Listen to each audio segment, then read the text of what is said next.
have to be organized to fight for the liberation. GW Apparel, a clothing that speaks. Something for the kings, something for the queens. Visit uptsites.com and use promo code SLDG22 and receive 11% off your order. Peace. Grace and peace, Black family. This is Vicky Dillard, your sister with the curly braids.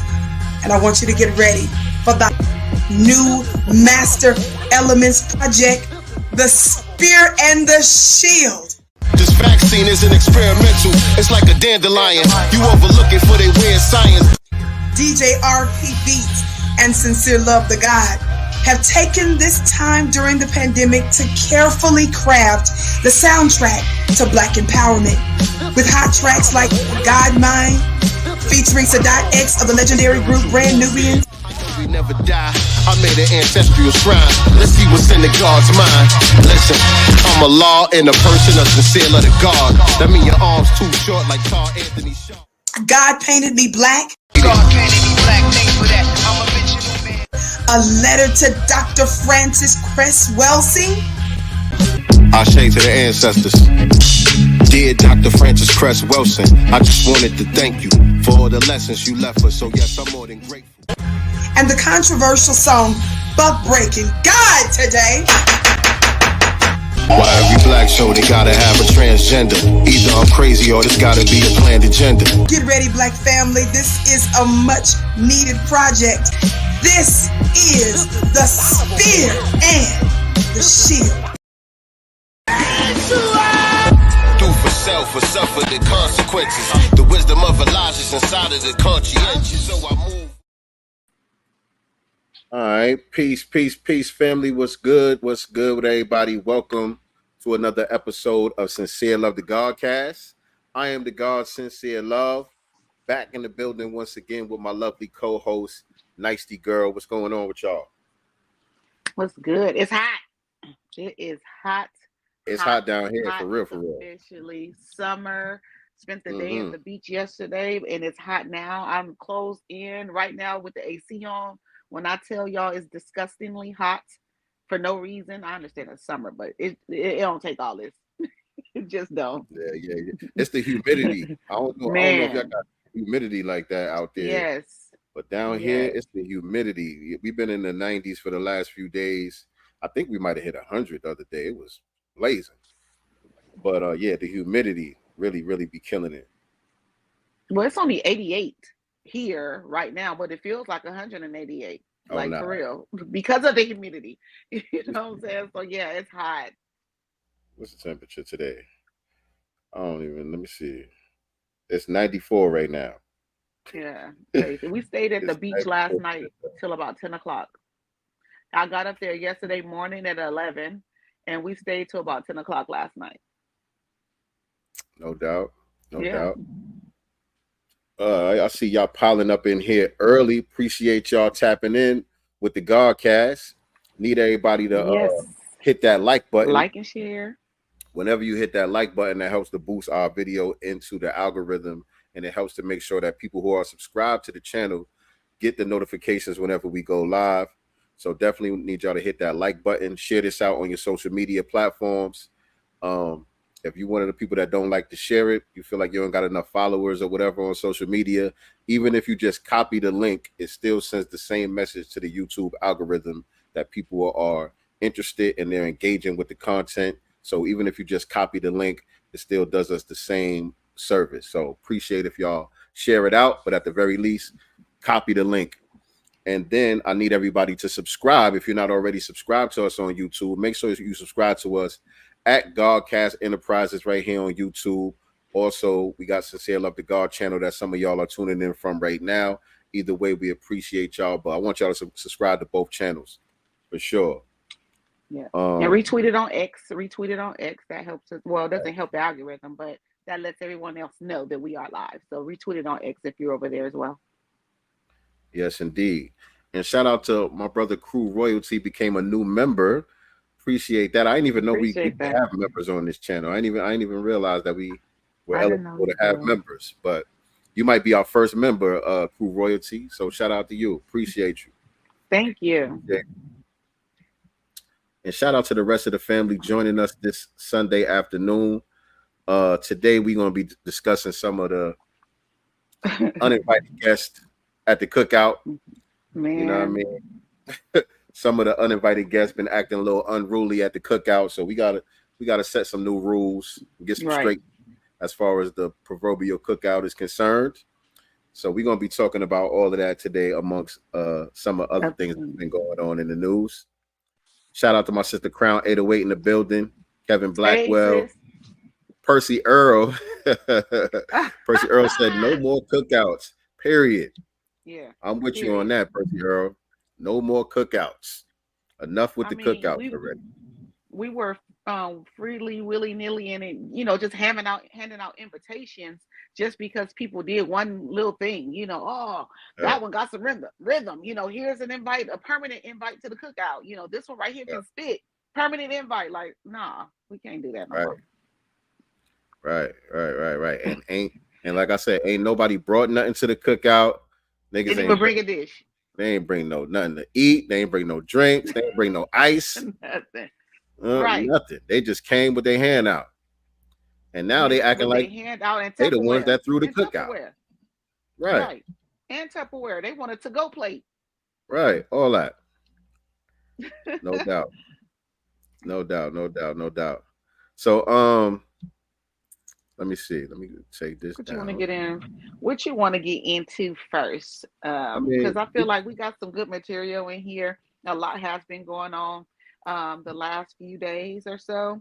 I like we can maybe to the topic in the middle somewhere. Yeah, I mean, there's a few things that we got that go with the topic. So wherever you want to off at, I'll follow your lead. All right. Well, I'm definitely going to start here, which is the last thing that I put in the materials because I think it's important. I don't know if you guys have seen that meme that's going around, or a photo of Kamala Harris, with her hot sauce sprinkling it up on her greens, on her collard greens. November is coming. November is coming. So this is a time where they start breaking out the hot sauce, doing the electric slide and all that. The Biden-Harris campaign 2024 has committed to $1.5 million in advertising with the Black press in America. And we all know that ain't going to the people that, speak like us. But I thought that was interesting that they've committed to $1.5 million to Black advertising. Oh, I didn't even see that one. I saw some, I forgot how much it was, but it was a big number that was going to Ukraine again.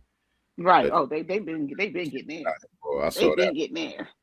So it says Baltimore Business Wire. This was the Biden-Harris campaign announced an immediate commitment to 1.5 million advertising with the National Newspaper Publishers Association, NMPA, representing the Black press of America across the United States. The Biden-Harris campaign also helped to sponsor the NNPA's 2024 annual national convention in Baltimore, Maryland, June 19th through the 22nd. Jasmine Harris, director of the National Black Media for Biden-Harris 2024, made the announcement of advertising with the Black press at the NNPA convention. August of last year, our campaign announced the earliest and largest investment into Black media for any re-election campaign in history. This partnership with NMPA is a continuation of those efforts and will strengthen our work in meeting Black voters where they are to underscore the stakes of the election for Black America. President Biden and Vice President Harris are responsible for creating millions of new jobs for Black workers and record low unemployment. Black America has far too much to lose this election. Blah, blah, blah. Got it. So this is their pandering budget. They got a budget to to the Black vote. Yes. Okay, so Roland Martin gonna get the money. The Root, so he'll be happy because he was complaining. Remember? Yeah. Shout out to Roland Martin. You your butter biscuits is on the way. The Root finna get some money. Yeah. Byron Griot. Allen's play, The Griot. Yeah. Yeah. Okay. Got it. Yeah. Okay. Yeah. Let's see what's going on here. Okay. That's And what's up. I'm so sick of them with this whole jobs thing, because there's not a lot of black jobs, at least out here where the only jobs that we're seeing that people are getting is really fast food because they increased the fast food workers hourly rate to $20 an hour. And honestly, and I'm just speaking specifically here in Los Angeles, that's all undocumented, illegal, non-English speaking ass Latinos. And that's just the real of it. You pull up to a drive-through window, and I don't eat McDonald's, but I'm just saying for those that do, you pull up to a drive-through and they don't even speak the language. They have to excuse me, and go get someone else that can take your order because it's all them in there. There's no black people in there. You might have one student worker, high school student. Exactly. And shit, what I was about to say about that? I forgot what I was about to say about that, but there, this, speaking of uninvited guests at the cookout, who the hell invited Kamala? Which one of y'all Negroes invited Kamala to the cookout? See, this is Who told this is her? an intervention. This is an intervention with the family. We got to have a family meeting to Yeah. figure out who's been inviting these Negroes to the cookout. Right. I blame you HBCU niggas for that one. Y'all Man. HBCU ski wee niggas and all that. Y'all responsible for this Kamala shit. So y'all got to hold that L for the Kamala. That's joint. funny because Great Black Shark and I were just speaking about that earlier today, and it's 1,000%. Those Soros for sure. Not to say that the fraternities don't either, but it is unfortunately more women in these top quote unquote leadership positions. Half of them are married to zaddies, or a majority of them are married to zaddies, right? So they're pushing zaddies' agenda. And a lot of them are tethers. A lot of them are tethers, yes. And not trying to shit on the HBCUs just overall, because my daughter about to go to a HBCU. Shout out to my baby girl. She about to attend a HBCU down there in South Carolina called Livingstone. I wasn't familiar with it before we went out there to go check it out, but it seemed pretty cool. The people down there, the people that I met, seemed pretty cool. They do got a little boule vibe to it, it got a little boule vibe and all that. But y'all know what we talking about. Sometimes they be doing too damn much and not enough for the right people. Never enough for the right people. I think it's never ever enough for the right people. Sadly. Ain't nobody trying to take responsibility for Cop Mala. One of y'all. One of y'all is responsible. She black when? When did she get? She got black 4 years ago. Who said that? Somebody said that? No, I'm saying that. Oh. She didn't get black till 4 years ago. Oh yeah. Every 4 years she black. As soon as it start getting close to November, she black. Right. But where's it gonna go with it, man? I mean, the main thing, of course, that we gotta touch on. Y'all know last week was Juneteenth. Happy belated Juneteenth to everybody that we didn't get to say happy Juneteenth to. And Kendrick Lamar had his pop-out concert, in case you've been under a rock and you're not aware of the festivities that took place on the West Coast. I mean, jeez. Man. And so was it not fired? It was crazy. It was a beautiful thing to see. I ain't gonna lie, it was a beautiful thing to see. We was actually on here while it was streaming live, but I watched the replay Me too. on YouTube because I could there was no replay on Amazon to watch it. I don't know now. But I watched the replay. The folks that recorded it though and put it out on social media because that's how I saw it too. Right.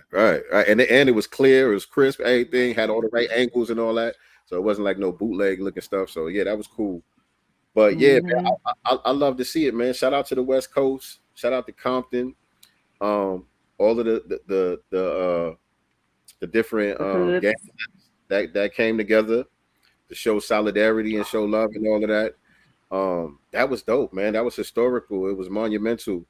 And to me, even though you can't take Drake out of the equation, you know what I'm saying? It was basically damn near like a funeral for Drake.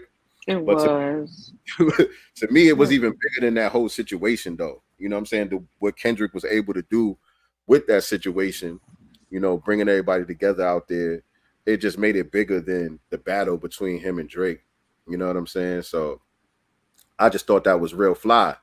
But the aftermath of it, and let me pull that up on my, let me pull that up so I can share this with y'all. Because the aftermath of it had certain groups of people kind of salty. You know, Man, was they? I mean, did you see it? The level of salt, like blood I don't know pressures how have anybody could, increased. I don't know how anybody could be upset with, you know, how things went down out there. I mean, it was a beautiful on thing, but on certain people American felt left holiday. out. Yeah, it's an FBA holiday, and for some reason, you had Mexicans Man, that felt left out. Mexicans felt left out of a Juneteenth celebration, and they don't even know nothing about right. Juneteenth. By the way, they don't But even they know left nothing. out though. And I What he forgot. say? I felt Somebody, underrepresented. He said they felt underrepresented. yeah, I don't know these dudes' names. Somebody had Me sent me neither. um a link to the podcast, but I forgot what the name of it was. It's not that important anyway. Yeah, we will not be promoting it here. But for those of y'all that didn't see this, let y'all check it out real quick. Fair use, by the way. Fair use. Like the Mexican people were underrepresented there last night. I feel it. I can see that. I can see that too, man. But And a lot of people are telling me that I sound like bitter or something. Like I'm not a rapper, fool. I'm not tripping about not being on stage. I'm saying like, What you tripping about? Mhm. What you tripping about, fool? I can't do that West Coast Mexican accent too good, but what you tripping about, fool? I don't understand what the problem is. I mean, it was Oh, Juneteenth. It ain't have nothing to do with, and from what I understand, one of the dudes that performed up there was a Mexican rapper or whatever. right. And And buy a so, ticket and sit your ass in the audience. How about that? right. And that's the other thing. The audience was full of Mexicans and Man, Latinos up in there. The audience is buy a full of it. ticket. And that's where y'all that's kind of y'all rightful place. You know what I'm saying? That's Right, how it all started. That's how it all started in the beginning of hip hop. The Latinos were in the audience. right, The ones that you know broke bad and went against the grain and decided to show up to the block parties and all that, they were in the audience. They wasn't on stage. They wasn't, you know, the main characters or nothing. They were observers.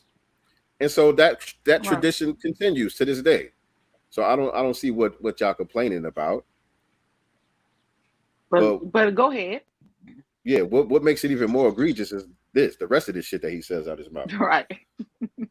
oh, Jeezy performed, I think, That's last dope. night. Yeah. did he? That would have been nice if he would have been on Oh, stage. if he would have. Now, maybe the young legend had something to do, so he Right. dipped. Right. Because all the artists that did perform were up there. Facts. I respect it. Who was up there? I can't keep count. There was a lot of people that went, but I think Jeezy was the only. Person that didn't pop out? Or were you gonna say he's the only Mexican that performed? Both. Did he perform? Was he supposed to perform? He did That was perform, too yeah. many. Oh, he did. Mhm. And I didn't see him perform because I caught it late. I saw But What you said? I said, and that was too many. Dicey said that was one too many. One too damn many. One too many. So you saying Kendrick shouldn't have invited him to the cookout? I feel like Kendrick should have left his ass at home. He could have given him a free, to sit. I'm not against that, but on stage, no. This is Juneteenth. Look. This is about us. You know what I'm saying? He's not like us either. No disrespect. You know what I'm saying? But this is a foundational Black American holiday. We're not trying to hop on stage with y'all during Cinco de Mayo. Sit your ass down too, Jeezy, or whatever your name is. I don't know who OGZ is. I don't Me know neither. what his get down is. I never heard none of his music. But I haven't seen anything out here with him, being disrespectful or anything like that. Me neither. So, I don't really got nothing against him. I don't know nothing about him. But I don't either. But it's Juneteenth. It's us. Sit down, Julio. and let us have our moment. That's all. I don't think that takes away from our moment though. It still was our I moment. don't think Obviously, it takes he did his away. he played his little part or whatever. Obviously, somebody invited him to the cookout, but he played his little part. He showed respect, and again, it didn't take away from our thing. It didn't take away from our display of unity and everything that it was really about. You know what I'm saying? So I that's agree. me. That's me. You know what I'm saying? I'm not like anti anybody just because they non-FBA. My thing is just show respect. Show respect. Wipe your I'm feet not off before you leave your anti house. show up in the audience, respectfully. I just don't think that everything requires us to invite everyone to when it's specifically about us, our holiday. He may be cool, what I'm saying? Like you said, I don't know him. I haven't seen him do or say anything disrespectful. I would have preferred, though, that he was in the audience. That's it. Now, is YG Mexican or he part Mexican or something like that? Mark, YG is not Mexican. I don't know I keep why they hearing do that. that or why people keep saying that he is black. I don't know if he's mixed. Don't get me to lying about that, but he's not Mexican for sure. Oh yeah, I don't know. I keep seeing that on social media. People saying I YG. see that too. I don't know if they're trying to clown or something. Oh, I don't know. I don't know. A clip. I saw I didn't even see that a clip. What the picture fuck? of someone posting that he performed. Do you think it had something to do with it being Juneteenth? I don't understand. You I understand? I thought Juneteenth was like on the 16th or something like that. It's on June 19th. It was Juneteenth Nah, yesterday. Yeah, it playing was dumb. Juneteenth. Facts. I respect it. Do you think that had something to do with it? Has something to do with what? The fact that they threw the show that day? Or that there was no Mexicans on stage? There you go. Do you think it was supposed to be like? First of all, let me start off by saying congratulations to Kendrick Lamar and all of the wonderful individuals that performed last night. That Yeah, wasn't shut him up. that wasn't sincere at all. At That wasn't all. sincere at Because all. you That's like started it off with yeah. the bullshit. That's like okay. Let me say something. Let me do some type of praise before I start getting disrespectful. You know what I mean? So trying to give itself some type of cover. That's Because like everything Kendrick.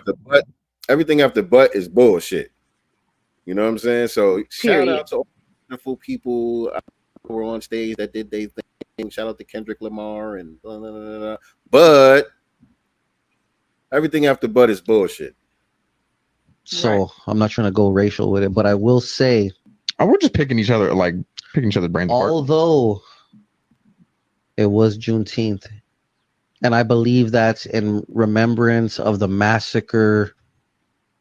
I don't want to be wrong, but is it in Tulsa or in Selma I don't even know. or a place over there? Good. I could be wrong, and I hate to be wrong, but I know it's in remembrance of a massacre that took place, right? Dude, so why are you even talking about Loud some and shit wrong. nothing about? Mm, mm, mm. This is the entitlement that I'm talking Just shut about. up. Right. This And is he the knows what it entitlement. is. Like he's playing dumb.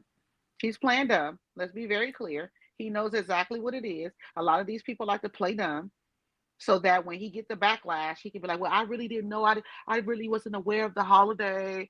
So he just throws some bullshit out. It's the entitlement for me, man.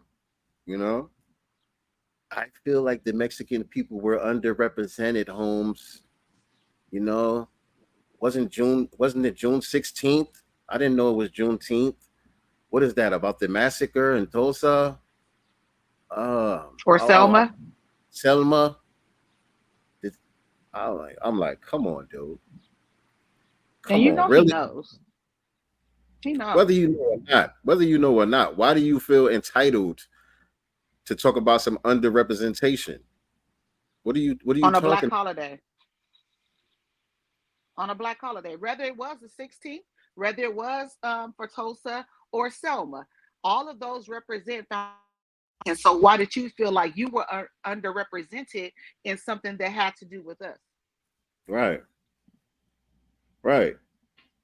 And I don't even know why you even brought this up. Open your mouth. I don't even know why y'all brought this up.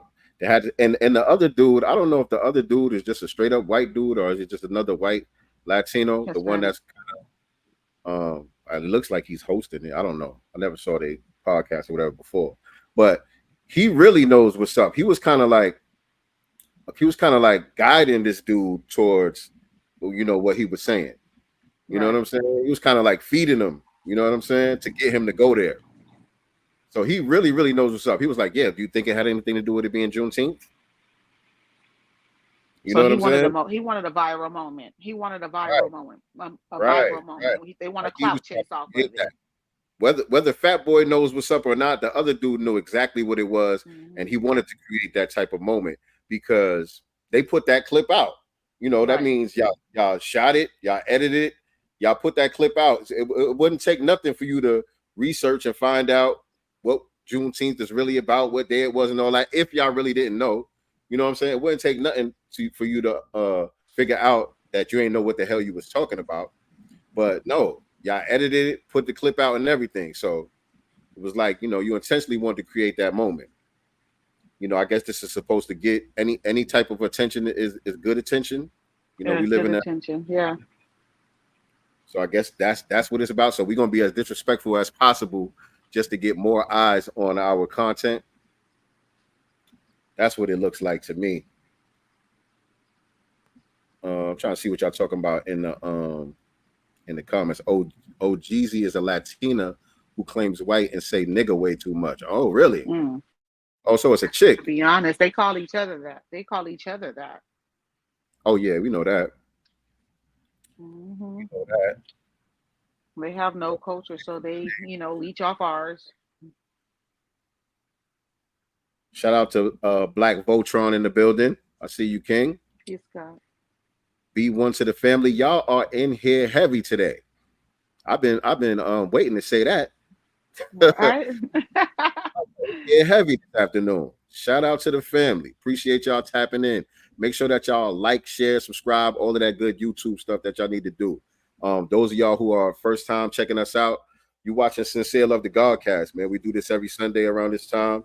And also on Wednesdays, we have the Black Business Showcase where we interview business owners, entrepreneurs, and things of that nature. So if you are a business owner or entrepreneur and you would like to be featured on the channel, hit us up in the DMs, either me or Nicety Girl, or you can send us an email at godcastenterprises@gmail.com. Let us know what you got going on so we can get you on the schedule for the Black Business Showcase. But it's good to see y'all here this afternoon. Yes. Thank you guys for supporting. So, should we go to where? Facts. Bet all of their documents say white. Wherever you want to go, I'm with you.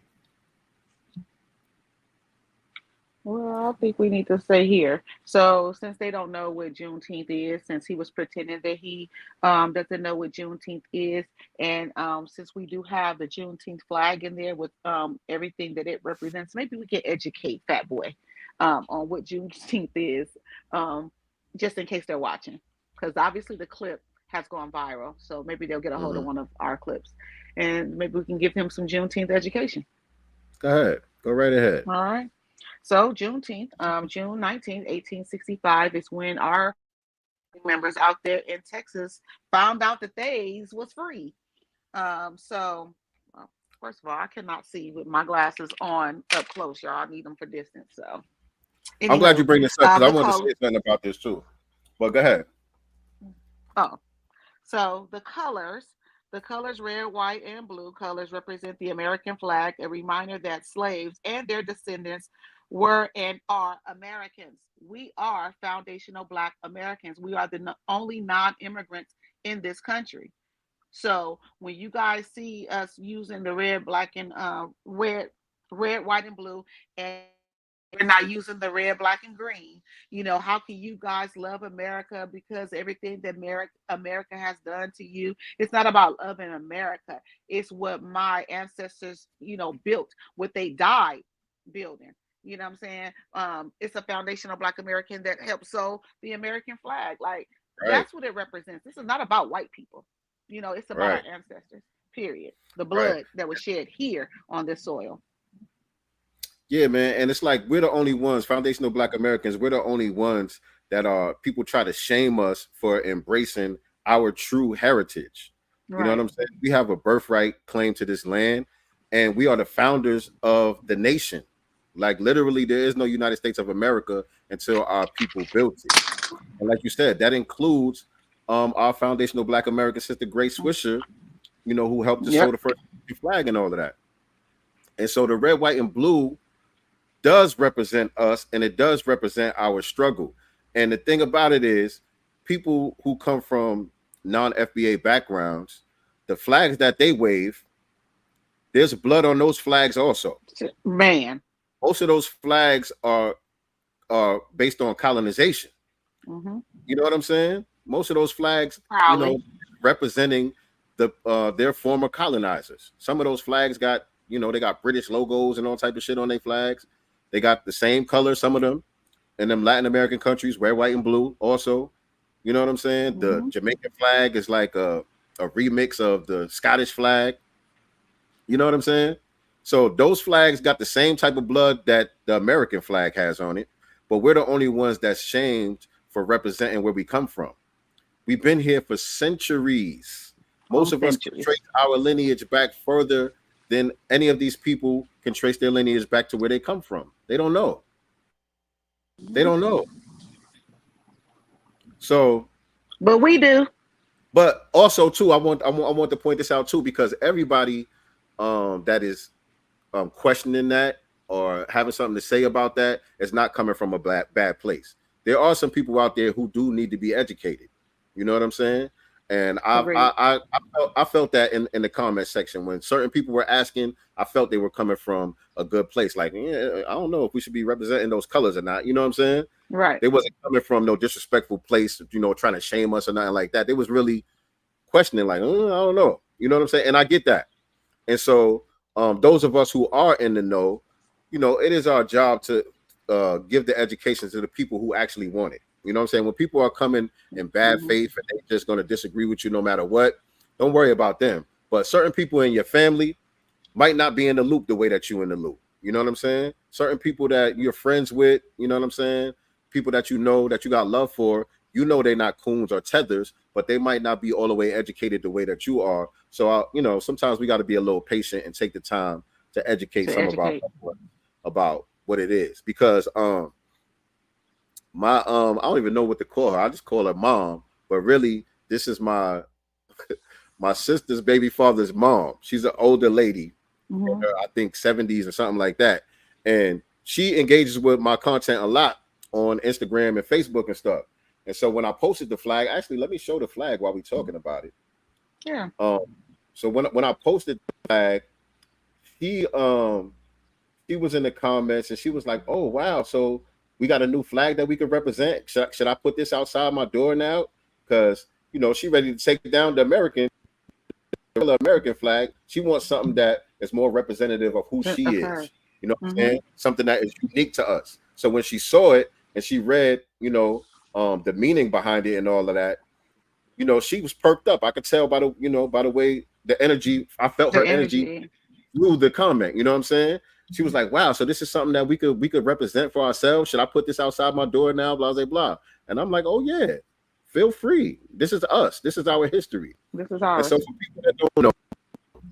people that don't know, the colors, the red, white, and blue colors represent the American flag. A reminder that the enslaved people and their descendants were and are Americans. Period.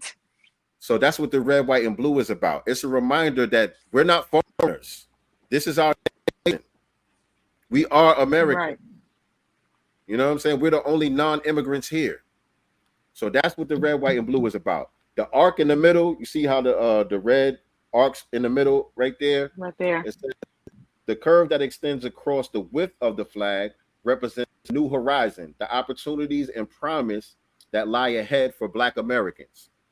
The star in the middle, while the star in the center represents both Texas and the Lone Star State, because as y'all know, the Juneteenth thing, the origins is in Galveston, Texas, where, you know, they were some of the last people. They weren't the very last people actually, but they were some of the last people to find out that slavery had been abolished and learned about their freedom on June 19th, 1865. So that's what the star in the middle, for the Texas star in the middle, is there for. And then the burst that's around the star, the burst outline around the star is inspired by a nova, a term that astronomers use to mean a new star.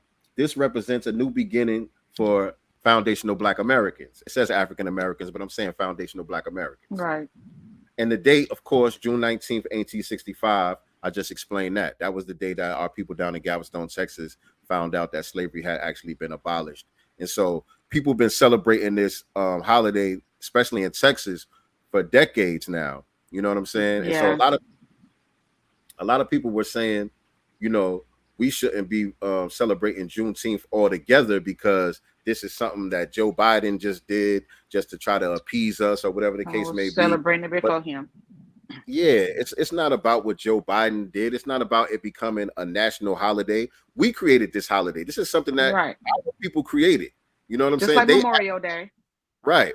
They might be trying to pander or whatever, but they had to acquiesce to us. This is not something that they created and gave to us. You know what I'm saying? Mm-hmm. This is something that we created, and now it's forced to be a part of the lexicon. You know what I mean? So don't let nobody shame y'all for representing Juneteenth, for celebrating Juneteenth.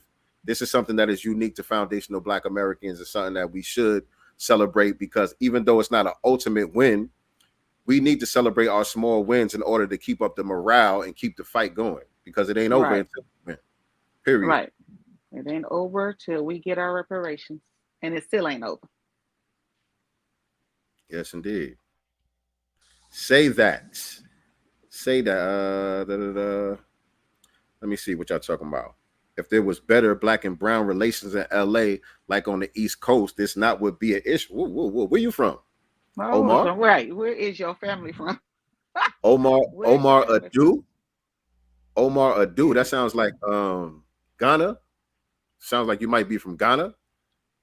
If that's your actual name, Adu. Sound like you might be from Ghana. But I'm from the East Coast. I'm from New York. And Black and brown relations are not how people try to portray it to be. It's a misconception. Not because of us. Of course, we embrace everybody with open arms, and that's part of the problem that we're discussing here today. That's what this whole uninviting people to the cookout thing is about. Because part of our culture has been to embrace everybody, to welcome everybody in, and just let everybody participate and everybody sit down and have a plate. That has been part of our culture. But like I was explaining on one of my recent posts, which is a jewel that I got from Dr. Amos Wilson, is a culture is not something that's supposed to be static. A culture is something that is supposed to be an instrument of your empowerment.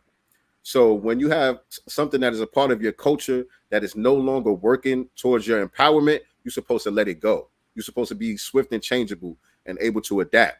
And so this part of the culture is something that we have to let go. And something that we need to adopt is gatekeeping and being unapologetic about gatekeeping. You know what I'm saying? So we need to let go of being on this kumbaya shit and start gatekeeping and being unapologetic about it, because that's something that's going to be more conducive to our empowerment. Agreed. Shout out to our brother Dewan B in the building. You said Dewan B? Yeah, I see Dewan B in the chat. That's our brother right there. What's up, Dewan? And shout out to Chosen 619. Appreciate the $4.99 super chat. Definitely appreciate that. So everyone, let me put you up here. It says we let everyone into our home and they shit on us. It's our fault. Delineation finally. Agreed. Absolutely. 100%. And delineation does not mean hate of anyone. It's just, reclaiming our foundation. Just love of ourselves. That's it. Yes, indeed. People wearing our mask, wearing our uniform, that misrepresent us. So it's time that, we do delineate so that, they understand we ain't all the same. We don't have the same agendas. We don't think alike as it pertains to our interactions with white supremacy. Right? We're not trying to conform to it at all. We've been in a continuous fight against it. All right. And somebody said, why are you guys calling white Hispanics brown? We're just using the terminology in order to debunk it. We understand that they identify as white. You know, we're not confused by that at all. We understand that ain't no such thing as brown. You know what I'm saying? Brown is a catch-all They don't even term. call themselves that. Right. Brown is a catch-all term for people who are non-black and non-white. So it could apply to anybody. You know what I'm saying? The way that they try to apply it, but the only time they use it is when they're trying to latch on to something black. Right. When there's something to gain off of our struggle, that's the time when people want to get brown, whether it's the Asians, whether it's the Hispanics, whether it's Arabs, or any of these people who are white adjacent. You know what I'm saying? They get brown when it's time to latch on to hip hop, you know, one of our creations, something that we made fly, something that we made hot, and they want to try to lay claim to it. That's when they try to get brown. But ain't no such thing as brown people. We understand that. I've never heard them call themselves that, to be honest. I mean, the only time I've heard brown is maybe the Brown Berets, you know, which we know those were agents, you know what I'm saying? But that was the only time I heard brown, you know, and that was before my time. Yeah, I wasn't even around. I've heard it in hip hop, you know, some of the rappers and stuff like that. You know, even Tupac. Even Tupac, you know what I'm saying? And a lot of people try to use that to try to shame us too. They try to use that Tupac line. It wouldn't be LA without Mexicans. Brown love on the sets. Again, a lot of people try to throw that at us to try to make us get off of our square. No, we updated. We updated ideology. And he was selling albums. Let's be for real. He was selling albums. Shit. We updated the ideology. A lot of us was on that. You know what I'm saying? Back in the 90s, we wasn't delineating. No. When Tupac was here. Again. We wasn't delineating probably 5 years ago, to be honest. I mean, not in large numbers. Right. Submarine, don't get kicked out the chat. Submarine. Yeah. Save that for the DMs. Thirsty ass. Where we going, Nicey? Come on, you quarterback. I'm sorry. All right, so we just talked about the Juneteenth flag. Can we start talking about, you know, our Latino brothers' respect to the culture and where they got it from, who they learned from, who welcomed them to? Can we talk about next our Latino brothers who have shown respect to the culture and acknowledge who created hip hop and where they learned it from? Oh yeah, absolutely. So before we go there, then we got to talk about KRS-One. Oh yeah, Lord. Before we go there, we got to talk about KRS-One. He been all over the place. Right. And so I know many of y'all seen the clips that have been circulating of KRS-One lately. I think the main clip where Chris was talking about there couldn't be no hip hop without Latinos and specifically Puerto Ricans, and anybody who downplays the role of Latinos in the creation of hip hop are stupid. I don't know how old that clip is, but I know that there's a recent clip when he was in Washington, D.C. at some hip hop summit thing they was having in Washington, D.C. after he had recently visited Houston, where he was talking about how he got schooled by Jay Prince, Scarface, some of the other Southern rappers who were down there, giving him the history of these elements that existed in our culture in the South before it made its way to New York. You know what I'm saying? So let me play some of the KRS-One clips, because I really don't know where KRS-One is at with it, because I started to make a reel of KRS debating himself on the subject, because you should have. And the total opposite thing.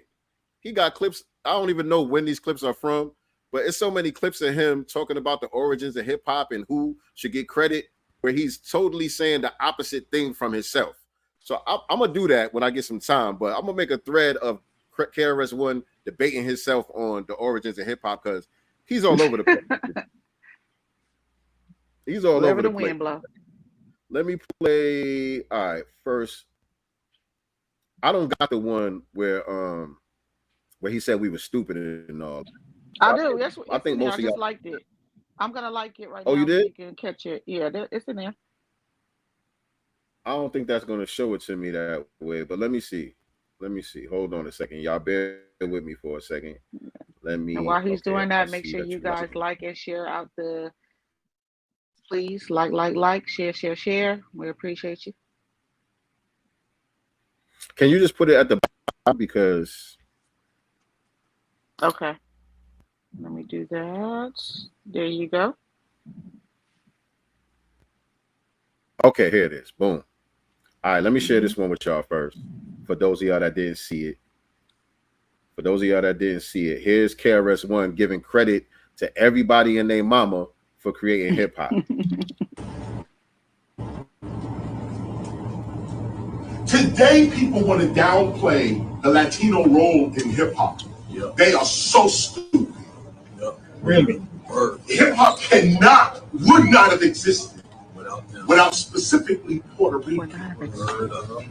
And specifically, Wow. Cubans were here, Haitians were here, Dominican Republic was here. Everybody. Cubans Everybody. was here, Haitians was We're a here, big old Dominican melting Republic pot. was here. Being here is not the same thing as creating something though. Right. Just because you was here. You know what I'm saying? Yes. My son cooked for us today. I was here, but he the one that cooked the damn food. But you It didn't wasn't help. me. I don't get credit for making the food because I was here. He made the food. The hell? Right. You just ate. Now I'm gonna say thank you, and I'm gonna sit down and enjoy the food that he made. I'm gonna show respect to my son, you know, and thank him for making us a nice meal that we can enjoy. But I'm not gonna try to take credit for it. What kind of shit is that? Right. And KRS-One, I think he's part non-FBA or something on one side. I don't know. I'm not sure I exactly what think his on background. both sides, honestly. I thought Trini and Jamaican, if I'm not mistaken. Yeah, I'm not sure. I don't know where KRS-One is from, to be honest. But he's all over the place. That's what I know. And by the way, Pete Rock is the one that posted this too. And Right. Pete Rock says, He I liked to have to play. agree. Yeah. He says, I have to agree with KRS-One, shaking my fucking head at these dudes downplaying Ricans and Jamaicans. Go ahead with that nonsense. That's the real Pete Rock. When the last time he Everybody made was here. something? All of South America been in the Bronx, okay? But Puerto Ricans in particular sided with the black folk here, and the Jamaicans were coming in as well. And this group of Puerto Ricans, Jamaicans, and American, not American blacks, not Puerto Rican, not Jamaican, all of them made the culture. Listen, Man, shut up. the culture was already here when all of these people showed up. The culture was already here. We just didn't name it anything. We was just doing what we do. Mm-hmm. That's the thing about when you're just being yourself, you don't think much of it. Even though other people might look at what you do and think that it's special, you don't really think much of it because it just comes natural to you. You know what I'm saying? That's the reason why Joe Conzo pulls out his camera and starts taking pictures, because he's fascinated by what he's seeing. You buy it. Mm-hmm. We're not really fascinated. We don't even think to take pictures because we just what we do. We've been doing this. You. Our grandparents been doing this. You know what I'm saying? So that's the thing. Everything that they experienced when they witnessed us doing what we do, it was already here, it was already part of our culture. We just didn't call it hip hop. That's the only thing. New terminology came about in the 70s that we now refer to as hip hop and rap music and all of these things, break dancing, and all of this new terminology came about during that time period. But none of the things were new. The dance wasn't new. The rap wasn't new. None of it was new. And Even nobody the brought slang. anything with them from none of those islands. Nobody brought nothing with them. Definitely ain't bring no Just the inner slang, no tube they got off fashion, of. nothing. Again, nobody brought nothing to the cookout. They just showed up to eat. Was that it? Was he done? Hold on.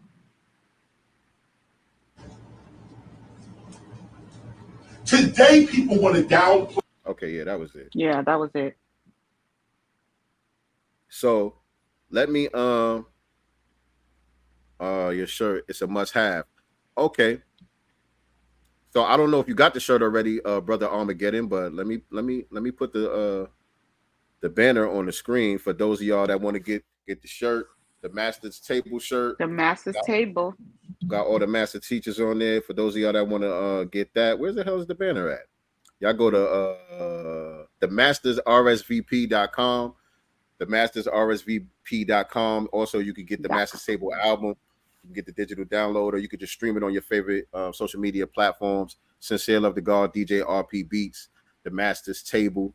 Y'all go check that out and go get you a t-shirt, man. Fly t-shirt. We got all the master teachers on there. We got Dr. Nelly Fuller on there. We got Amos Wilson on there. Dr. Francis Cress Wilson. You know, Dr. Claude Anderson, Shahrazad Ali. Yeah, you know, you got to go get you one of those. You got to go get you one of those. All right, but let me show y'all KRS-One contradicting everything he just said. Here goes the other one right here.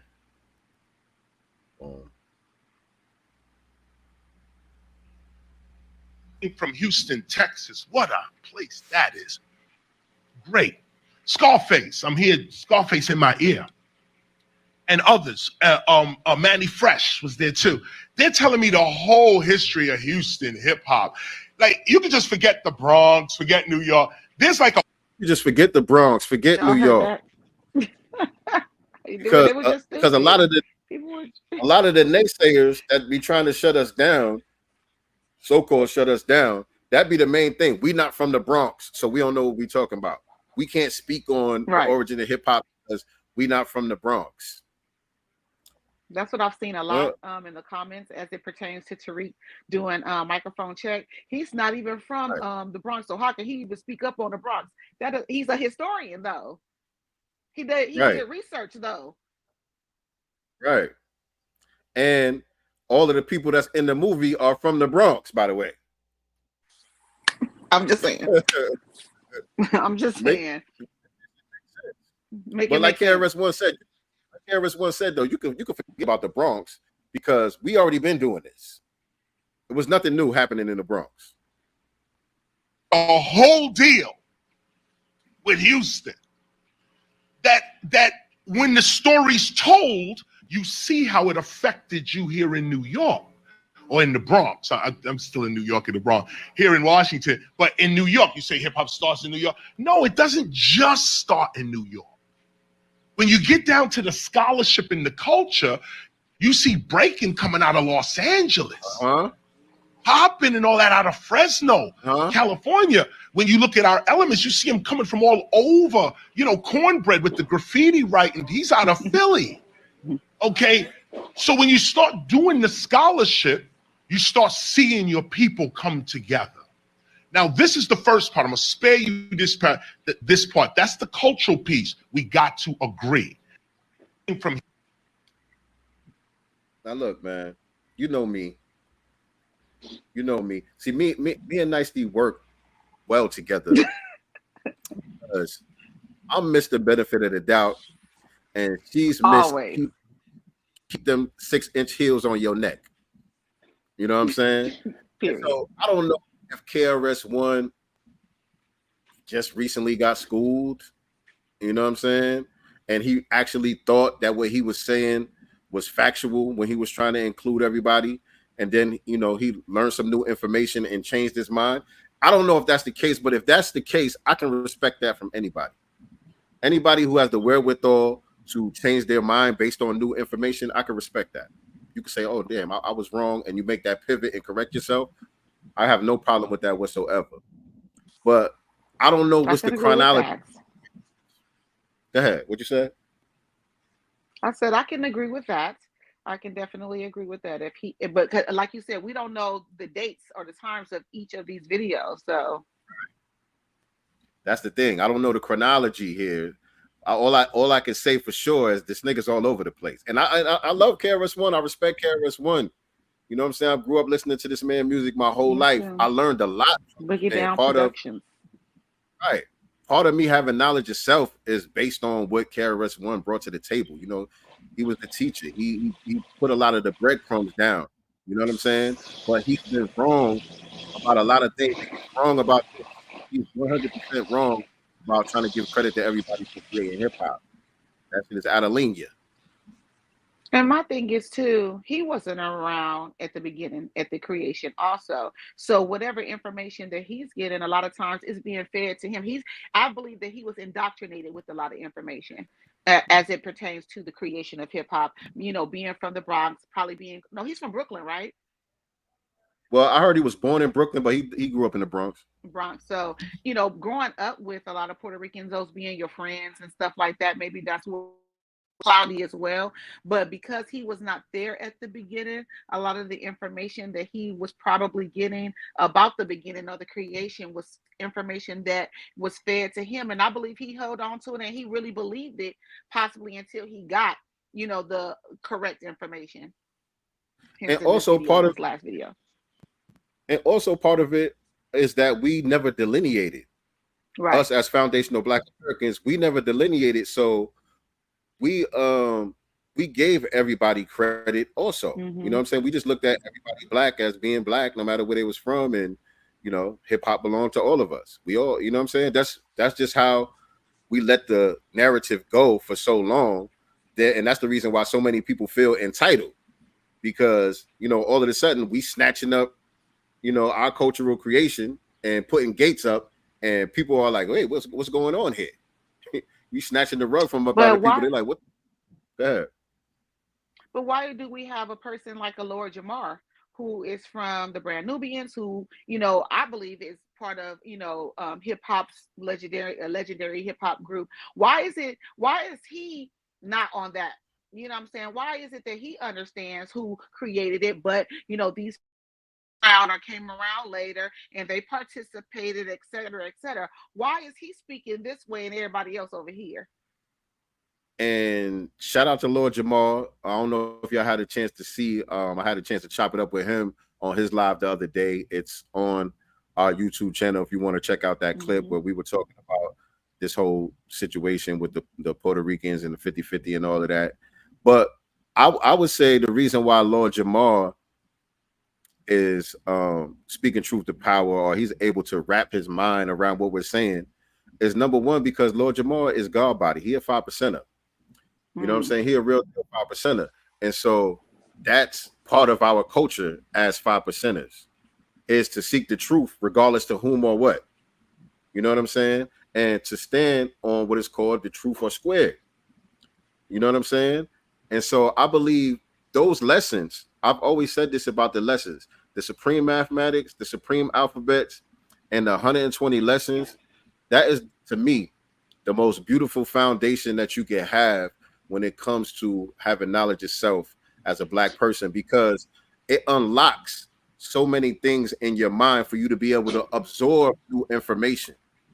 I believe that's what the purpose of those lessons are for. When the Honorable Elijah Muhammad and Master Fard Muhammad crafted the 120 lessons, I believe that was the purpose of it, because when you study those lessons, it is esoteric in a lot of ways. It's almost like, you know, when you read the Bible, a lot of people take the Bible or Quran literally, but it's not intended to be a literal story. When you're reading a story from the Bible, it's not intended to be taken literal. It's supposed to be codes to open up your mind, to give you keys on, you know, how you're supposed to live your life and how you're supposed to move in certain situations and predicaments. I believe those lessons operate the same way, but it was customized for foundational Black Americans. It was customized for our specific experience here, because that's what it came to. You know what I'm saying? Master Fard Muhammad could have went anywhere in the world, you know what I'm saying? But he came specifically here to the foundational Black Americans and brought those jewels and brought those lessons. And so when you have that as your foundation, I believe you are able to absorb different information. Because if you notice anything, when you see all these different factions of the so-called conscious community always warring with each other about different things, about different ideologies and all of that, whether it's the Hebrew Israelites and the Moors and all these different people going back and forth about whose ideology is right. One thing that you will notice, the God bodies and the Nation of Islam, because we got the same lessons. The 5% lessons come out of the Nation of Islam. The God bodies and the Nation of Islam, they find the truth in all of their ideologies. The God bodies in the Nation of Islam are not in conflict with any of those ideologies. You know what I'm saying? And I believe it's due to those lessons being the foundation. It allows you to find truth in all of the ideologies and put it together to make it make sense for yourself. That's why I believe Lord Jamar is on code with it. I know that was a little bit, kind of a rant. No. But it needed to be said. And I asked the question, you answered it, damn it. I respect Lord Jamal just for standing on his square and not being pushed in a corner, because he's worried about being canceled, or people not, rocking with him or whatever. I like the way he got at him, not in a disrespectful way at all, but we're going to stand on truth, and we're going to, how the Puerto Ricans dealt with us as Black Americans in the hood. You know what I'm saying? Not all of them was rocking with us initially. The Puerto Rican girls weren't allowed to take us home. They had to hide the fact that they was messing around with brothers. You know what I'm saying? These guys had to sneak to those parties as well, and have their families possibly come snatch them up out the parties because they're hanging with Black Americans and listening to that jungle music and stuff like that they were saying. Let's tell the truth. Right. And that's the bottom line, man. It's not disrespectful at all. One of the brothers that was on Lord Jamal's live was a Cape Verdean dude. You know what I'm saying? If you look at him, you wouldn't know that. You wouldn't think, the way he talk and all that, the way he carry himself and all that. He's a person that can blend in as an FBA. Right. But he didn't try to tether on to it. He kept it official. Nah, my family not from here. My family from somewhere else. This is y'all culture that I'm participating in. You know what I'm saying? He had no problem telling that truth. You know what I'm saying? And a lot of the original Puerto Ricans that were down in the early stages of hip hop, most of them don't have no problem telling the truth. And we're going to get to that in a second. Let me play this other clip from KRS, and we'll get to Charlie Chase in a second. Recognize the Bronx right now. Okay, recognize New York right now. Okay, recognize African American genius. Hold on. Right. Shout out to all of y'all, but don't forget where this culture comes from. I forgot this one got music on it. I'm not going to play that one because they got the music behind it, and I don't want to get a strike. Oh. But that one was contradicting the last one, by the way. But let me show y'all Charlie Chase. For those of y'all who didn't see these Charlie Chase clips, Charlie Chase, he tells the truth. And there was a interview that it was him, Crazy Legs, and somebody else. They was on Hot 97, and it was like Crazy Legs was trying to get Charlie Chase to get on code with him with the lie. And you could see Charlie Chase kind of wrestling with it a little bit, like he didn't want to shit on his Boricua brothers and shit, but he couldn't lie. You know what I'm saying? He had to tell the truth. He's like, yeah, we were there early on, but this is they shit. This is they shit. Like, come on, crazy man. You ass down legs. He like, this is recorded, my nigga. You're not gonna have me on this damn radio station lying. You know what I'm saying? Because he also knows that there's so many clips of him throughout the years telling the truth. Right. And that's the thing about Crazy Legs too, because Crazy Legs was in a documentary in the 80s where he told the truth.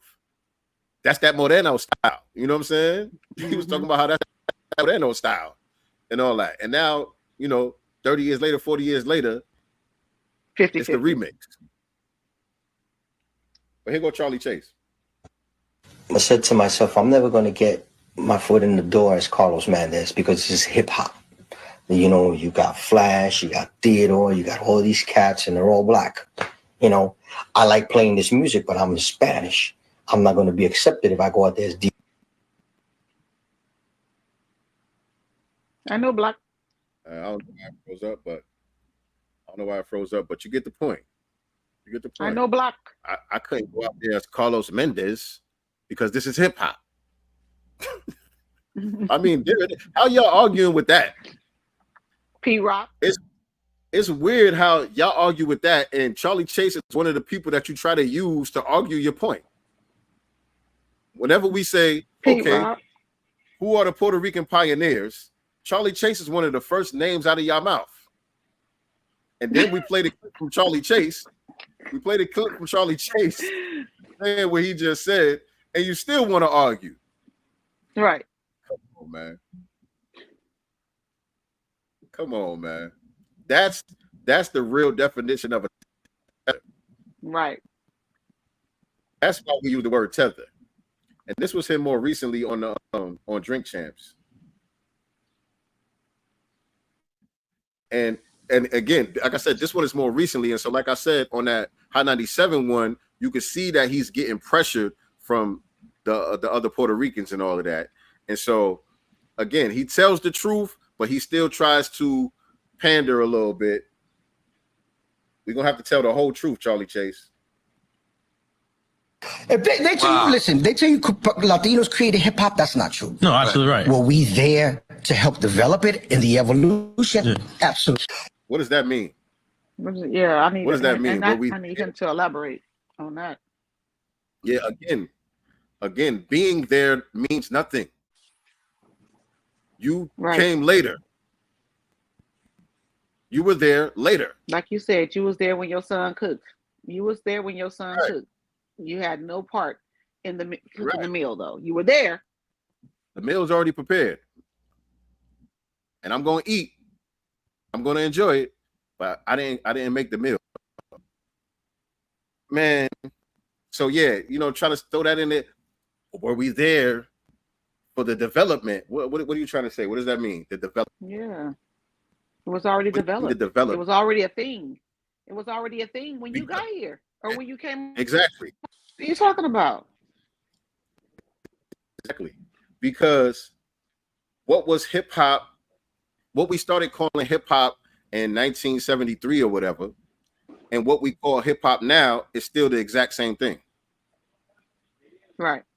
So what development? Like y'all didn't bring nothing to the cookout. Again, you didn't bring anything from Puerto Rican or Latino culture, and it became a part of hip hop. Everything that is a part of hip hop was already here, and it's still the same elements today. So what do you mean by the development? Like you're still trying to, save face a little bit. You're trying to appease Crazy Legs and them. Just tell the truth, man. You was doing good with the truth. You was doing good with the truth.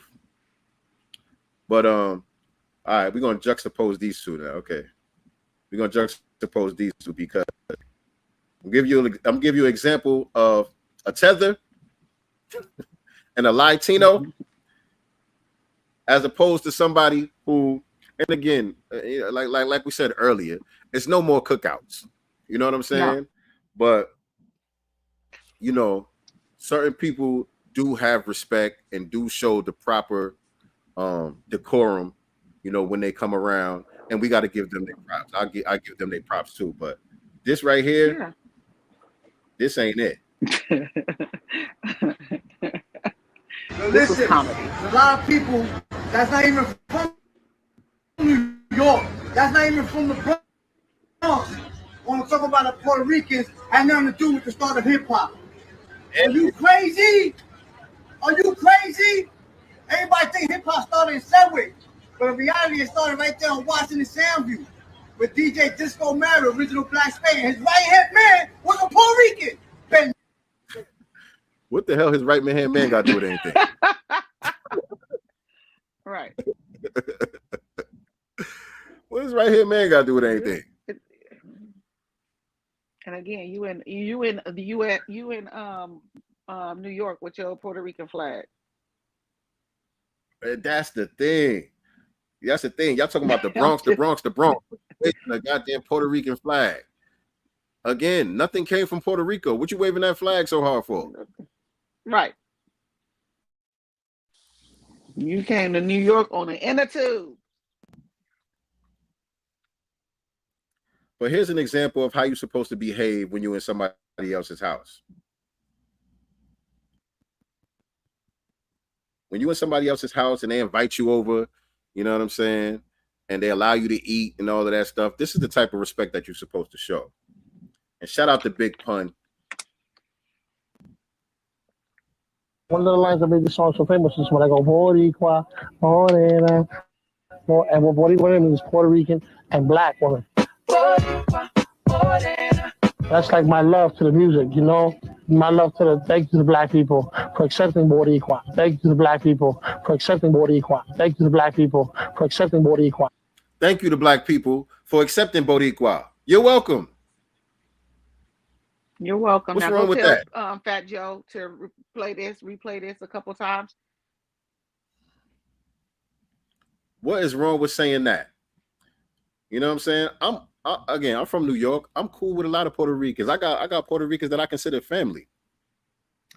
And if any of them got a problem with what I'm saying, they're gonna have to just scratch their ass and get glad.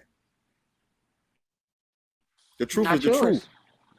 The truth don't care who believe it, who agrees with it, who don't, who got a problem with it. The truth gonna be the truth regardless of whom or what.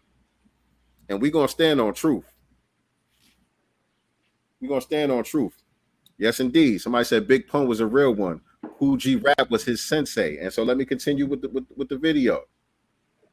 Let me continue with the video. I'm not a player, I just crush it out. Oh, Pun, yeah. Pun got down on one knee, grabbed my hand and kissed the ring and all that.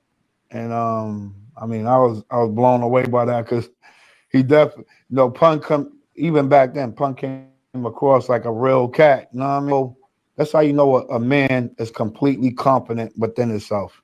Pun put it out there like it was a G-Rap flow. Like he was heavily influenced by G-Rap. You know, Pun let it be known. At the same time, he brought his own flavor. One of the lines, and that's how you do it. That's it. Respect. Can't do anything but respect that because he's showing respect to the culture. Right. You pay homage, you pay respect. And if you have a problem with doing that, the question becomes why. Now, if you can't do what Pun just did, the question is why. Why you have a problem showing because that the White House paying him? Is the White House paying them, or is the Olympics paying them to say this stuff so they can have, you know, people believe a certain way so they can support the Olympics, since hip hop and breakdancing and all that is going to be inducted into hip hop? I don't know. It's like, are they getting a check for this, or do they really feel this way? That's what I want to know. No, I think they just anti-black. I think they anti-black American. Yeah. I think they're anti-black American. To me, that's the only reason. That's the only reason why you would have a problem acknowledging the reality of the situation. Why you have to latch on and give yourself that you don't deserve. It's because, like Lord Jamal said when we was chopping it up, he said it bothers them that this thing that they admire so much came from people that they look down upon. Yeah, right. The thing that they admire so much came from the people that they despise, that they parents and their abuelas and all them told them stay away from those morenos and all. Yeah, you know what I'm saying? So in order to reconcile it, they have to give themselves credit also. Now that they got their weight up, now that they've made a name for themselves and a lane for themselves in our culture, now that they don't feel like they need us anymore, you know, now they can show their hand in their anti-Black American, you know, racism, basically. Listen, there is 404 of y'all in the chat. I need everybody to hit that like button. I appreciate y'all tapping in with us on this Sunday. Those of y'all who are first time listeners, first time watching us, this is Sincere Love the Godcast. We are here every Sunday. Make sure that you hit the subscribe button as well as the notification bell so you can be reminded whenever we go live with new episodes of Sincere Love the Godcast. Also, on Wednesdays, we have the Black Business Showcase where we bring on business owners and entrepreneurs. So if that's you, if you are a business owner and an entrepreneur and you would like to be featured on our channel, either hit me up in the DM, hit Nicety Girl up in the DM. I'm at Sincere Love the God on all social media platforms. She's at Nicety Girl with the #1 on Instagram and without the #1 on X, formerly known as Twitter. Or you guys can send us an email at godcastenterprises@gmail.com. That's godcastenterprises@gmail.com.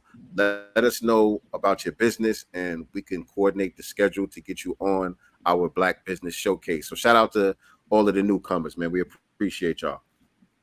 Yes. I want to get a little bit off of hip hop for a second and talk about this anti-Black Cuban woman, Valentina Gomez, who has the nerve to be a foreigner here in our country speaking against reparations. Okay, but can we just shout out Sha'Carri Richardson before we talk about her? Absolutely, because she's doing. Can we give a Absolutely? Let me get our FBA sister Sha'Carri Richardson? I wasn't watching the race, but I seen that they said she stumbled coming out of the block and her shoe came untied and she still smoked everybody. Smoke in the 100-meter. This girl is doing her thing, man. Shout out to her as well as Angel Reese, by the way. Oh yeah, Angel Reese. If she don't get the MVP, I know something, but right. I mean, not MVP, but Rookie of the Year. If she don't get Rookie of the Year, because well, I'll tell you. But here go a clip from the 100-meter where our sister Sha'Carri Richardson. Fair use, by the way. Tight, man. He had to come from behind. Ooh, boom. Cut out with the wrong. Boom. That girl serious, man. She said, "Y'all won't shit on me no more. I'm back and I'm better." And also, who? Go ahead. You want to talk about that white Latina? Say, yeah. No. Angel Reese tonight.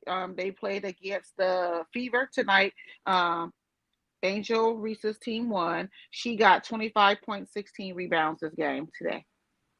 She got what? Shout out to Angel. 25.16 rebounds. In one game? In one game. That's today. Crazy. 25.16 rebounds with the win against the Fever. That's what's up. FBA sister, Angel Reese. That's right. What's up. We cleaning up out here, man. Right. Right. And ESPN just did a big article on Caitlin Clark, by the way. I think it was like 20-something pages. A spread they did on Caitlin Clark, talking about the future, the present, and that she's just the greatest of all time. Meanwhile, she leading the league in turnovers. They ain't won too many games. She ain't ahead of nobody in nothing. Nothing. She ain't ahead of nobody in nothing. Angel Reese, she the #1 rookie for real. I'm talking about as far as numbers and stats and all of that. She the #1 rookie out here. Right. I don't think she's the top scorer, but damn near every other statistic, she got it. Yeah, but she's new to the WNBA. She's fresh out of college as well. Yeah, I'm just saying compared to the rookies. You know what I'm saying?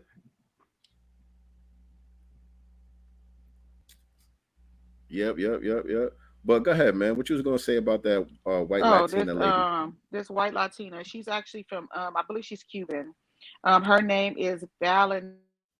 I'm looking for it right now, so you can pull her up with her. She the one that's like the Beating Trump their supporter ass. or whatever.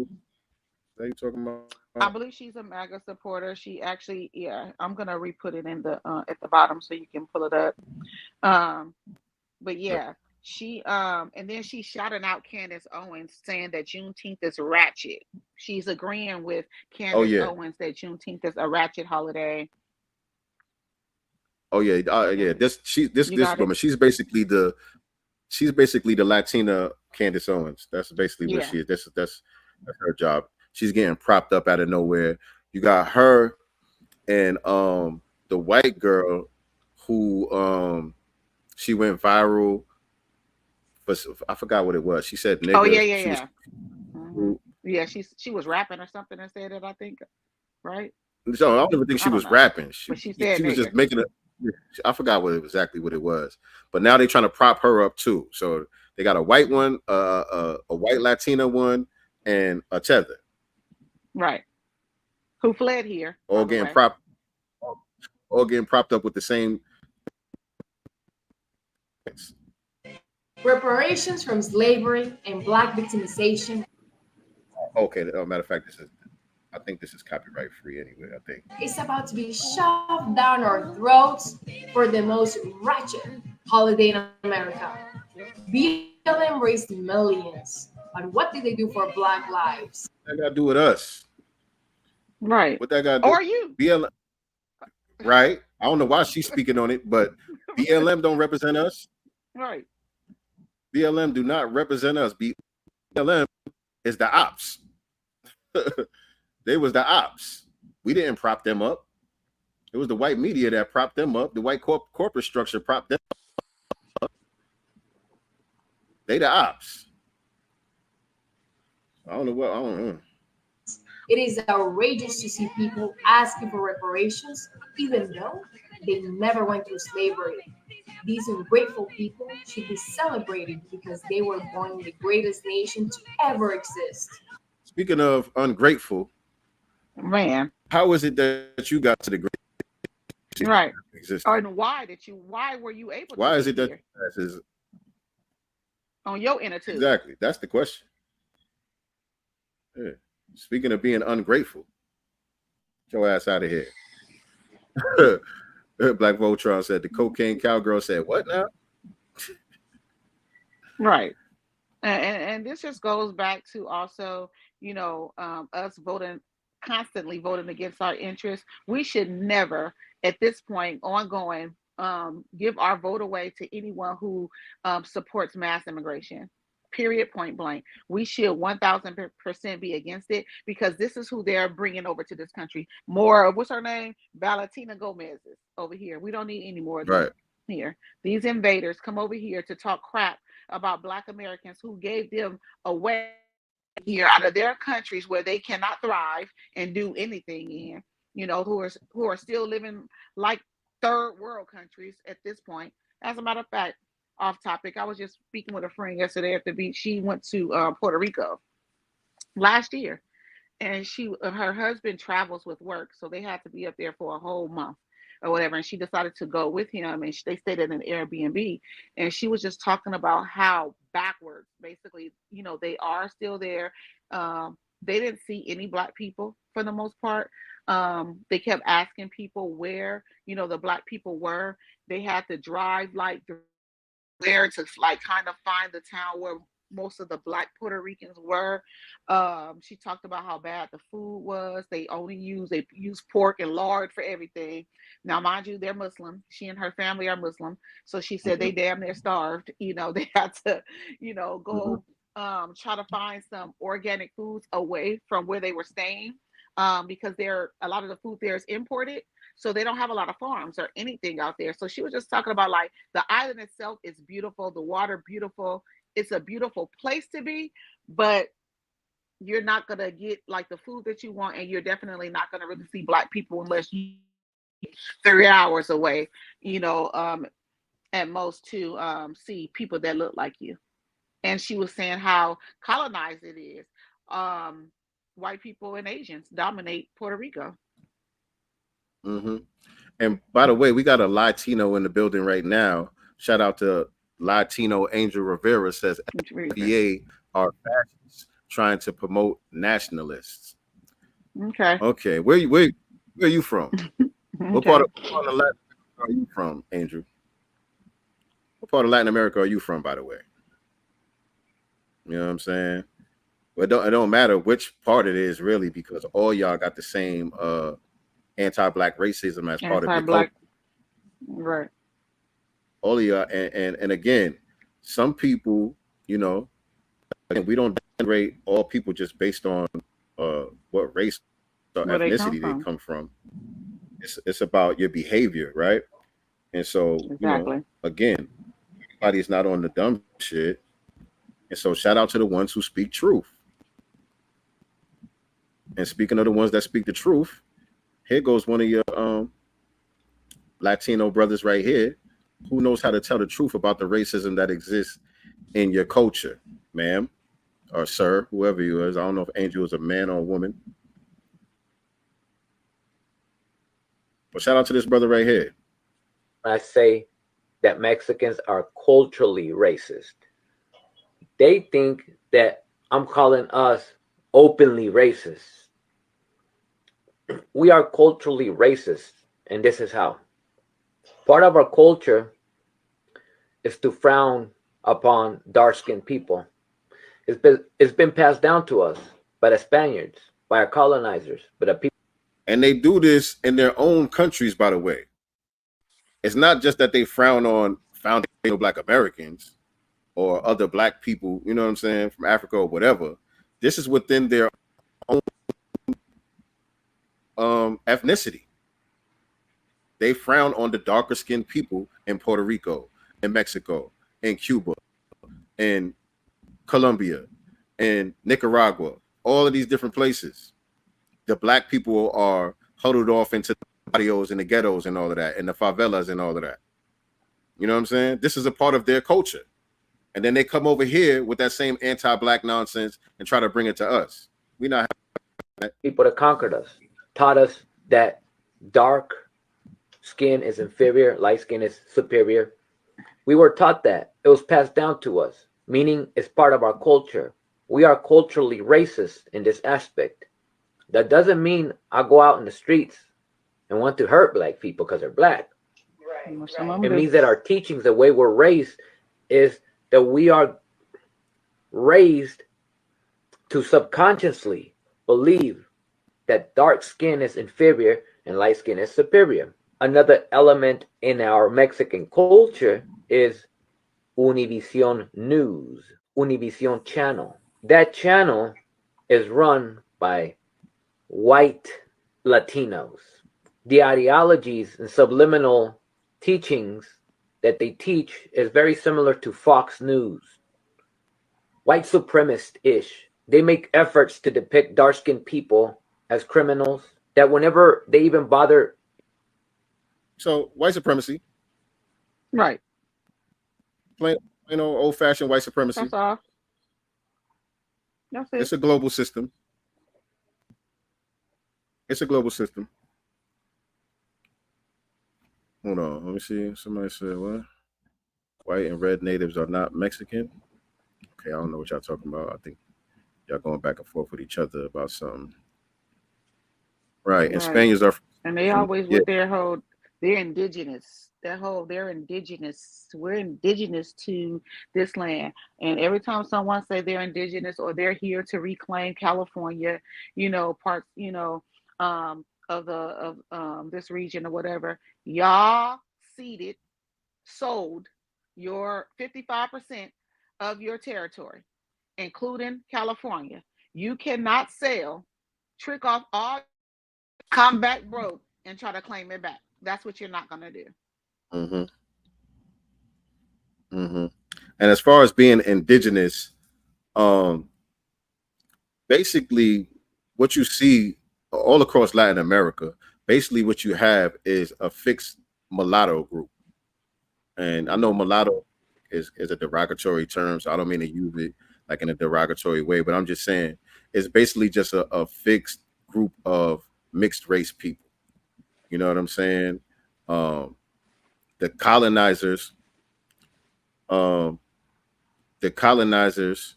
and those parts of those plantations, they would actually claim their offspring.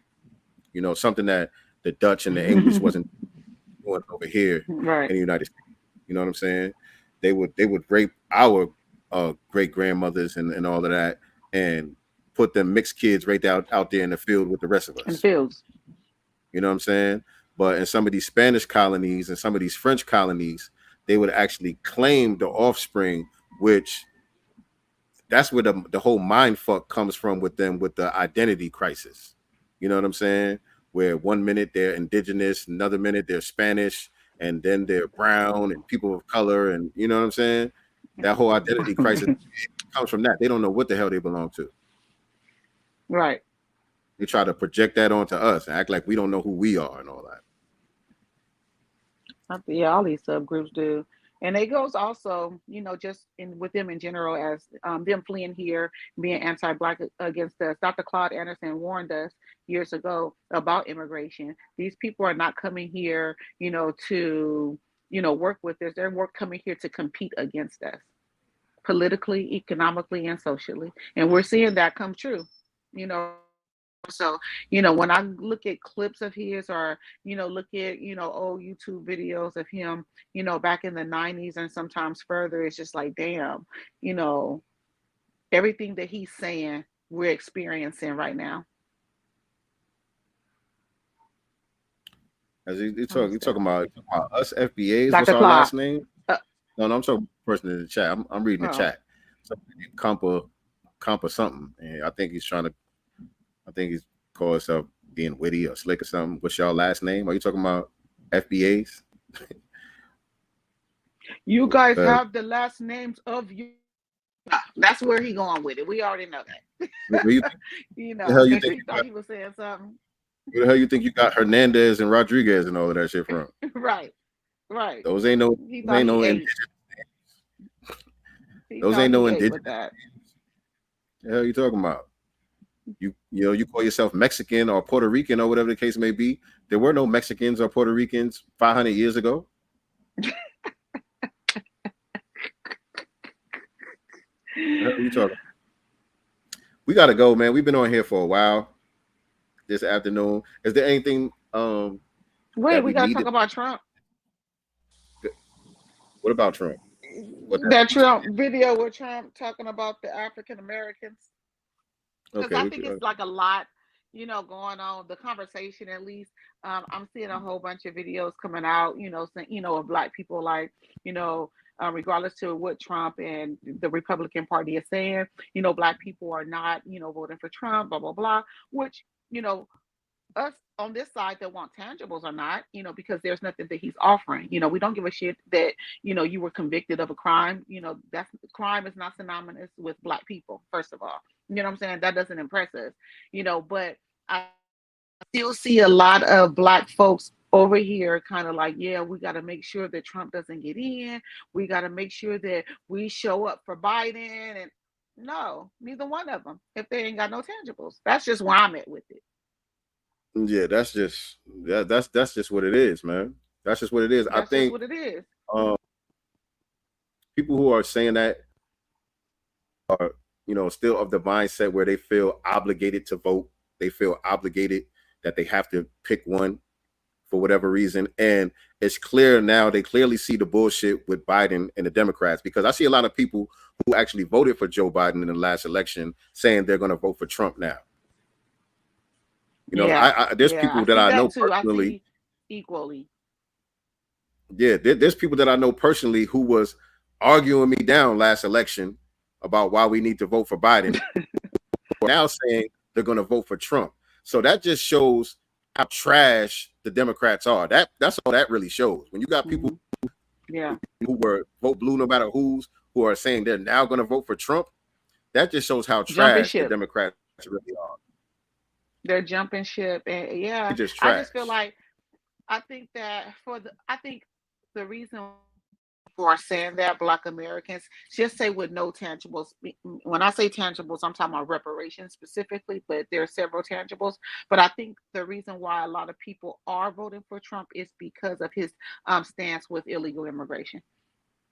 and just handing out these green cards. And, for that alone, to be honest, I would bubble in his name to put a stop to this mass invasion.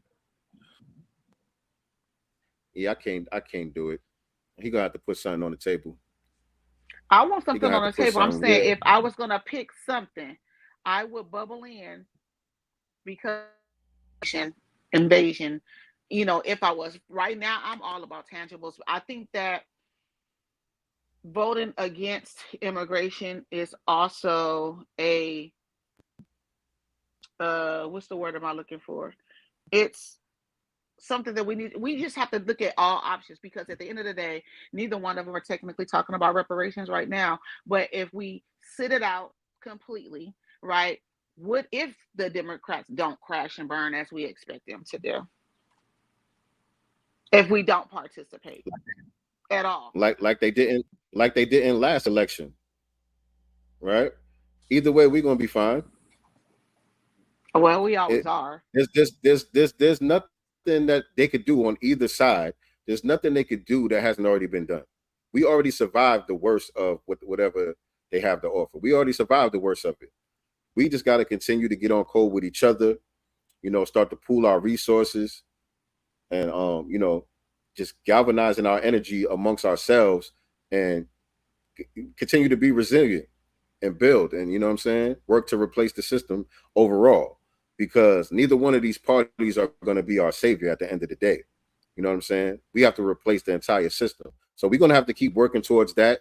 That includes us working on ourselves as individuals, and that's going to expand to our families, our children, and we're going to be preparing the next generation to carry the torch.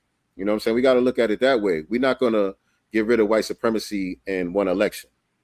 You know what I'm saying? Definitely not. I don't think we're ever going to get rid of it. I just think that, Yeah, we will. voting against mass invasion is also a strategy, because we have these people here who are, getting political power because they're coming here and getting these government jobs and getting in these, high positions to pull more of their people in.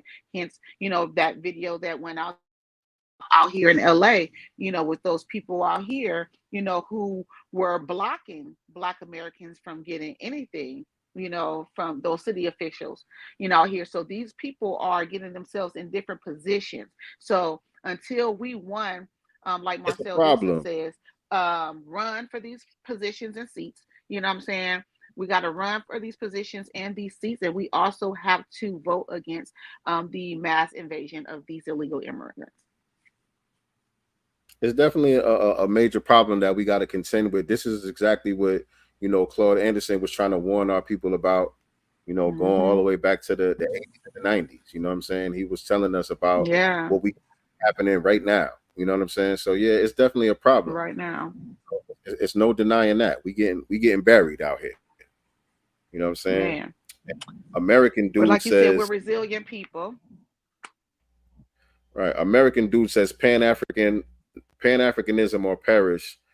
Dr. John Henry Clark. I like how y'all always try to use the teachers against us. That don't work. You know that? That don't work. That don't work. You know what I'm saying?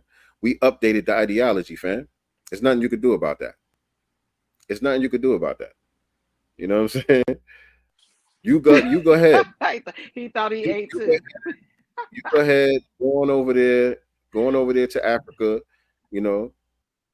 get you some land or whatever you're gonna do over there. Do your Pan-Africanism thing. Nobody's stopping you. Nobody's stopping He's you. saying that from Cleveland. I ain't got nothing against you doing what you want to do with your Pan-Africanism. Go ahead. Go ahead, but that ain't stopping Pan-Africanism from here though. When are you gonna be Pan-Africans over there? Airplanes go out all the time. Pack up and go. Show us. Don't come over here and tell us about it. Go over there and do the Pan-African thing. And when you guys start building up the infrastructure, we'll come. But let us see you do it first. Right. Get it popping. Over there. Get it popping. Right. And before we get out of here, speaking of Latinos, did y'all see Ryan Garcia? They took the W back from Ryan Garcia for cheating. So Devin Haney is still undefeated. I think he's suspended for a year or something like that. Yeah, just for a year, which wasn't long enough. Let me see. Yeah, it was officially ruled a no contest. He's banned for a year. And I think he said something about retiring, but I think he was trolling. Y'all know he be trolling heavy. But yeah, a liar and a cheater is the same thing. So that's just Latinos doing what Latinos do. If we vote for Trump, at least we will know he's running the country. With Biden, who's really running the USA? Hey, have at it. Right. Have Only at thing it. Trump is doing right now, if they want to vote for good Trump, to do your me. thing. Only thing that sounds good to me right now that's coming out of Trump's mouth is stopping this mass invasion of these immigrants. That's all. That's it. He ain't got nothing else. That's, you know. We could go back and Made forth me with y'all feel in any the kind of chat way. forever, ever. But we do have to end the broadcast. Make sure y'all come back, though. Make sure y'all come back with the same energy. We will be here, same bat time, same bat channel next week, Sunday. Chopping it up just like we do here. And hopefully if we can wrap it up pretty early, we'll probably drop the link and get some of y'all to come on next week so that you know you can add your thoughts and we can chop it up with some of y'all. We ain't gonna have time for that today. We got to get up out of here. We've been on here almost 2 hours with y'all. But we appreciate y'all rocking with us though. Make sure that everybody goes to godcastbooks.com. Go to godcastbooks.com. Get our children's book, 7 the Super Hey Rule, Volume 1, 7's Big Move. This is the Volume 1 from our children's book series, 7 the Super Hey Rule. We got Volume 2 coming very soon, as well as an activity that's going to go with that. But this one is available right now at godcastbooks.com. Everybody needs that for their little ones, your babies, your nieces, your nephews, your grandbabies, whatever little ones that you got out there who need some good FBA entertainment. Go on and get that. Yes. Absolutely. So, yeah, well, remember, we are not the master teachers, but we are the master students and signal boosters for the voices of the new Black media, peace, and Black love.